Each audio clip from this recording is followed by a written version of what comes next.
സോണിയാഗാന്ധിക്കെതിരെ അവകാശ ലംഘനത്തിന് നോട്ടീസ് നൽകി ബി.ജെ.പി. എംപിമാർ. രാഷ്ട്രപതിയുടെ പ്രസംഗത്തിന് പിന്നാലെ നടത്തിയ പാവം സ്ത്രീ പരാമർശത്തിലാണ് നോട്ടീസ് നൽകിയത്.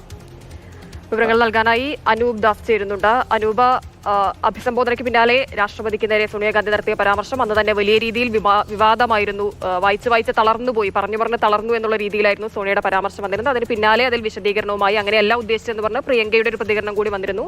കഴിഞ്ഞ ദിവസങ്ങളിലൊക്കെ ഇത് വലിയ ചർച്ചയാക്കി ബി.ജെ.പി. ഉയർത്തിക്കൊണ്ടുവരികയും ചെയ്തിരുന്നു. ഇപ്പോൾ അവകാശ ലംഘനത്തിന് നോട്ടീസ് നൽകിയിരിക്കുകയാണ്. മറ്റു വിവരങ്ങൾ എന്താണ്?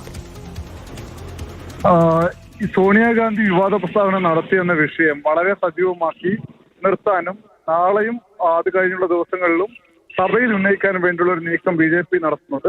അതിന്റെ ഭാഗമായിട്ടാണ് ഈ അവകാശ ലംഘനത്തിന് നോട്ടീസ് നൽകിയിരിക്കുന്നത്.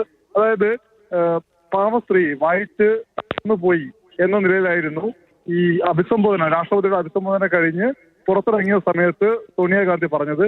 വലിയ തോതിൽ ബി.ജെ.പി. എംപിമാരെ വിമർശിച്ചതിന് പിന്നാലെ രാഷ്ട്രപതി ഭവൻ തന്നെ ഈ പരാമർശത്തിൽ വലിയ പ്രതിഷേധം രേഖപ്പെടുത്തിയിരുന്നു. ഇതിന് പിന്നാലെയാണ് ബി.ജെ.പി. എംപിമാരുടെ നീക്കം. എന്തായാലും വിഷയം വിടാൻ ഉദ്ദേശിച്ചിട്ടില്ല, വളരെ സജീവമായി ചർച്ച ചെയ്യാൻ തന്നെയാണ് തീരുമാനമെന്ന് ബി.ജെ.പി. വ്യക്തമാക്കുന്നത് കൂടിയാണ് ഈ അവകാശ ലംഘന നോട്ടീസ്.